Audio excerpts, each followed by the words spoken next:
sesi. Wanakkam saudara-saudari, kepilihnya Iwan Jogja. Berbagai pada malam ini kita sama-sama berkumpul dan meraihkan majlis makan malam anjuran Papa Keahlian Papa bagi dana pilihan raya umum ke-13 nanti. Saudara yang saya hormati sekalian, seperti mana yang kita semua sedia maklum, demam pilihan raya semakin hari semakin hampir.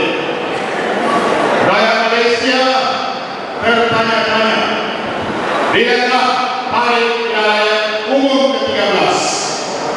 Ramai bertanya-tanya sebab semangat rakyat Malaysia semakin hari semakin berkobar-kobar untuk menjatuhkan Kerajaan UMNO dan Barisan Nasional. Siapa tahu tuan-tuan, ada orang meramalkan selepas Najib balik dari tanah suci Mekah akan mengumumkan hari pilihan raya. Ada pula analis politik meramalkan pilihan raya umum akan datang akan diadakan selepas tahun Cina 2012. Ada yang meramalkan pilihan raya umum akan diadakan bulan Mac. Ada pula penganalisis politik meramalkan pilihan raya umum akan diadakan pertengahan bulan Jun 2012. Persoalannya saudara, siapakah yang berhak untuk menentukan hari pilihan raya? Apakah pemimpin UMNO ataupun rakyat Malaysia? Siapa yang berhak menentukan hari pilihan raya Malaysia?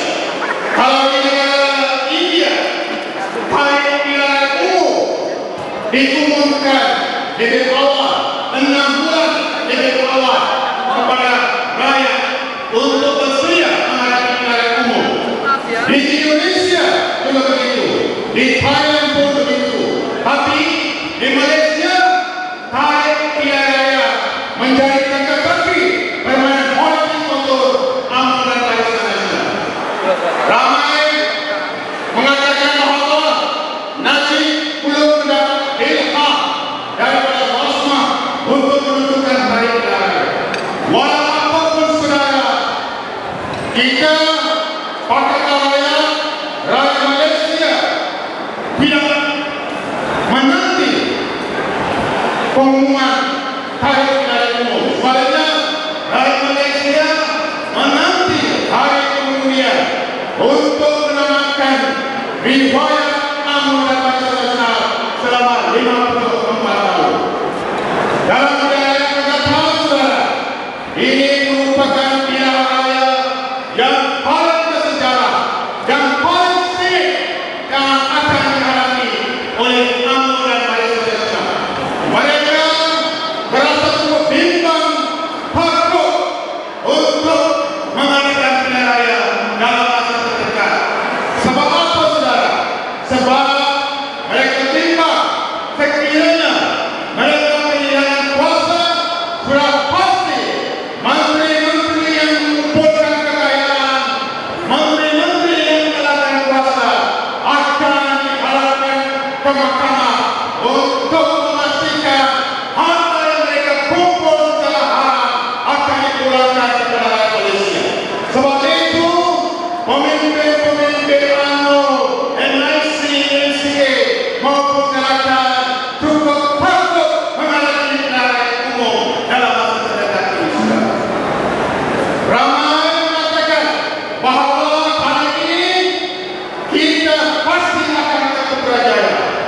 Sebab apa? Inilah pertama kali dalam sejarah politik rakyat Malaysia di mana kebangkitan rakyat selepas rakyat mencari membangkang kerajaan negeri UMNO Barisan Nasional, kerajaan Barisan Nasional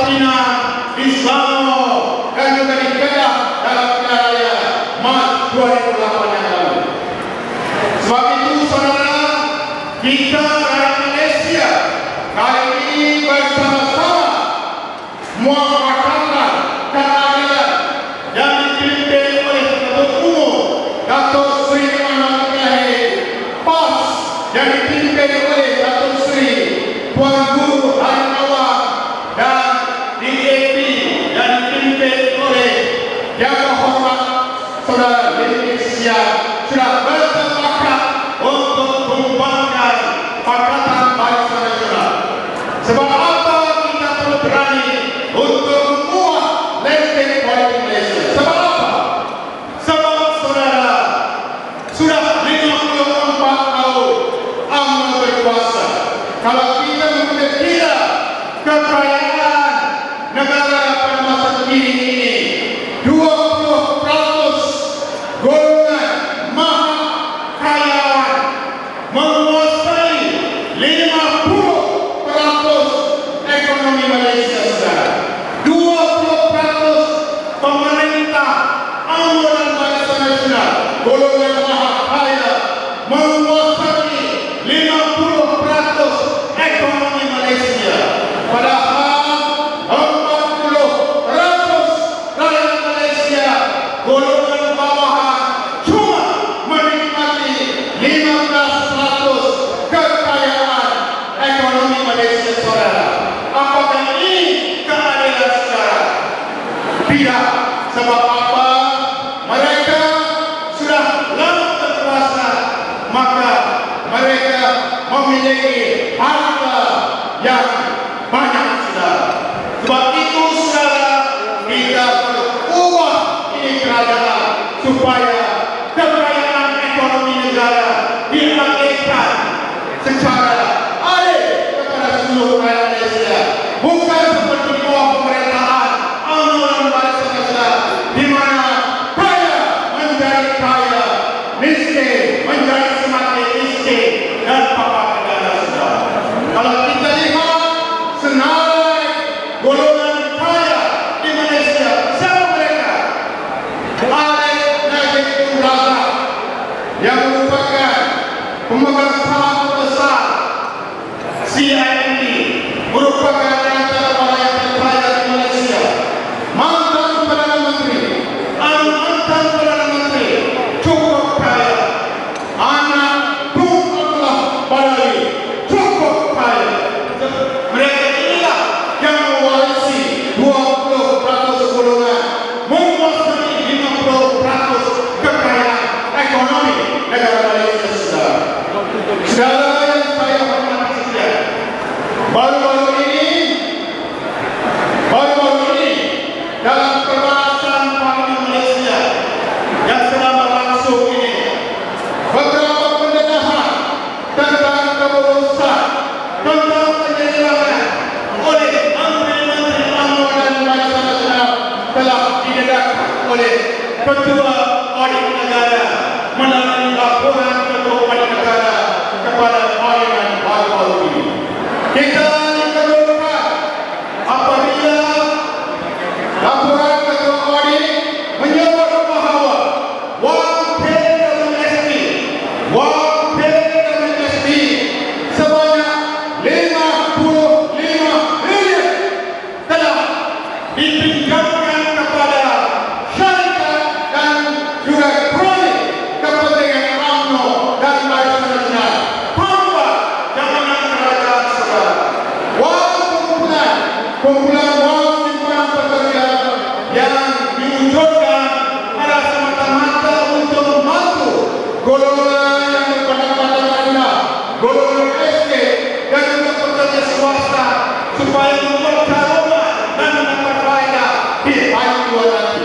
Tetapi pemimpin-pemimpin UMNO dan Barisan Nasional menggunakan kuasa dan mereka mencampuri urusan PWSP dan akhirnya mereka telah mengeluarkan pinjaman sebanyak 55 bilion tanpa jaminan kerajaan persekutuan, saudara. Ini adalah wang rakyat. Bagaimana sebuah pertumbuhan PWSP boleh mengeluarkan wang sebegitu banyak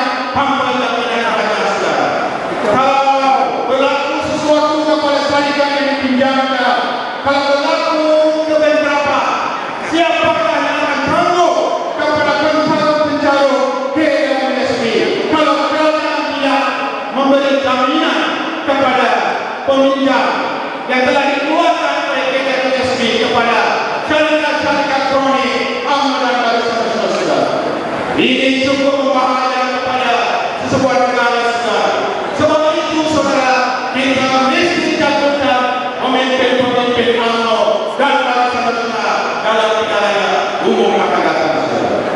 Bukan itu saja, laporan ketua negara juga menyediakan terdapat 9 kementerian persekutuan yang telah mengeluarkan perbelanjaan lebih daripada yang telah disasarkan, saudara. Bukan lebih perbelanjaan lebih, bukan 1.000, bukan 1 juta, tetapi saudara 3,71 bilion telah dibelanja lebih daripada yang disasarkan, saudara. Mereka belanja bukan berasaskan kepada keperluan, tetapi disebabkan sikap pemborosan menteri-menteri yang begitu angkuh mengeluarkan wang rakyat untuk mempromosikan diri mereka, yang menyebabkan peningkatan belanja di bawah 9 kementerian yang melibatkan 3,71 bilion, saudara. Ini adalah penggeledahan yang didedahkan melalui laporan ketua Parlimen negara, saudara. Sebab itu kita merasakan bahwa pilihan raya akan datang merupakan pilihan raya yang cukup penting bagi seluruh rakyat Malaysia untuk menyelamatkan Malaysia, untuk menyelamatkan rakyat Malaysia daripada cengkraman UMNO dan Malaysia nasional. Saudara-saudari yang saya hormati sekalian, dalam bajet 2012 yang lalu, Perdana Menteri pertama sekali mengumumkan mereka akan bagi one-off satu hati kepada keluarga-keluarga pendapatan isi rumah kurang daripada RM3. Ini adalah satu cara bagaimana mereka cuba menepikan dan mengkabulkan pemikiran rakyat Malaysia bagi menghadapi pilihan umum. Begitu juga mereka mengatakan akan memberikan RM100 kepada sekolah pelajar-pelajar sekolah rendah dan menengah. Kalau kita lihat, ini adalah satu hati untuk semata-mata nak menarik sokongan rakyat kepada bangsa nasional. Tetapi ini berbeza dengan buku jingga yang telah ditawarkan oleh pimpinan Pakatan Rakyat kepada rakyat Malaysia, di mana ia adalah bersifat dasar, bukan seperti one-off yang akan diberi sekali saja. Dalam bajet 2013 nanti sudah pasti satu hati ini tidak ada lagi. Tapi berbeza dengan tawaran pimpinan Pakatan Rakyat, ia sebagai sifat berdasarkan kepada satu dasar untuk membantu rakyat sepanjang masa. Saudara, lagi satu kebohongan, lagi satu pendedahan berkenaan dengan penyelidikan juga didedahkan yang melibatkan Menteri Pembangunan dan Wanita Datuk Shahrizad, saudara. Apa dia? Di mana kerajaan telah memberikan peruntukan sebanyak 250 juta dan 5,000 ekar tanah kepada suami Datuk Shahrizad dan anaknya untuk projek dari dulu. Kalau kita lihat, mereka telah menggunakan wang ini dan pengurusan wang ini akhirnya telah menemui kegagalan kerana tidak mencapai sasaran yang dikendaki yang dibuat dalam perjanjian pengurusan lembu, saudara. Baru-baru ini yang datang, Menteri Pertanian Noh cuba mempertahankan golongan proyek ini berikan perlunasan kepada Tetapi saudara, rakyat Malaysia tertanya-tanya bagaimana peruntukannya cukup besar pinjaman dari kerajaan boleh diberi kepada suami atau saudara sebanyak 250 juta dan tanah 5.000 ekar untuk pembelaan lembu, saudara. Bukan itu saja, kalau kita lihat pemborosan banyak yang kita boleh sebut. Sebab itu saudara, Datuk Seri Anwar Ibrahim mencabar Perdana Menteri Malaysia Najib Tun Razak supaya berdebat dalam soal ekonomi dan bajet 2012. Tetapi sehingga hari ini Najib Tun Razak tidak berani menyahut cabaran yang telah dilontarkan oleh Datuk Seri Anwar Ibrahim, saudara. Kalau berani, Najib harus mencabar. Betul? Kalau berani lama-lama, bacol. Betul tak? Perdana Menteri yang ada sekarang, dia tidak berani untuk bicara isu ekonomi, isu rakyat. Sebaliknya, dia sibuk untuk menjatuhkan gaya politik Anwar Ibrahim melalui media yang dikuasai sepenuhnya oleh pemerintah UMNO dan Malaysia. Majlis mengumumkan ketibaan Yang Berhormat Elizabeth Ong, Exco Kerajaan Negeri Islam.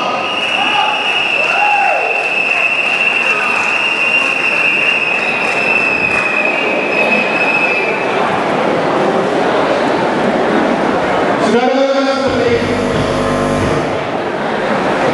baru-baru ini Datuk Seri Anwar Ibrahim telah membuat satu kenyataan akbar berkenaan dengan hutang negara. Saudara tahu berapa hutang negara Malaysia malam ini? Saudara tahu hutang negara Malaysia? Hutang negara Malaysia pada hari ini 437 bilion ringgit Malaysia, saudara. Hutang negara Malaysia.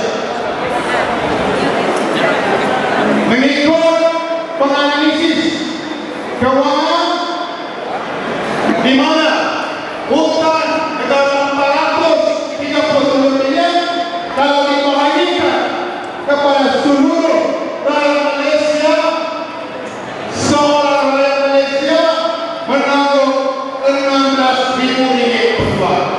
Hutang negara setiap rakyat Malaysia kalau dibahagikan kita tanggung semua 16.000 ringgit Malaysia. Anak lahir saja yang tanggung hutang sebanyak 16.000 ringgit. Ini membuat apa? Sebab pemborosan, rasuah dan penyelewengan kuasa, saudara. Mengikut penganalisis, hutang negara bertambah dengan purata 50 bilion tahun, maka dalam tahun 2020 nanti hutang negara akan menjadi 1 triliun ringgit Malaysia, saudara, dalam tahun 2020. Sebab itu, saudara, kita sebagai rakyat Malaysia mempunyai tanggungjawab dan amanah untuk memastikan negara ini selamat. Maka kita harus buka ini kerajaan dalam pilihan umum akan datang.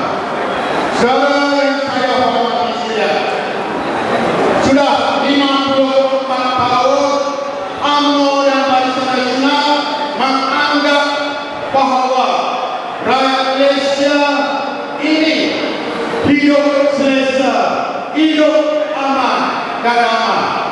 Ya, kita dalam masyarakat rakyat mau keadaan aman dan aman, tetapi kita yang benarkan pemimpin-pemimpin korup, pemimpin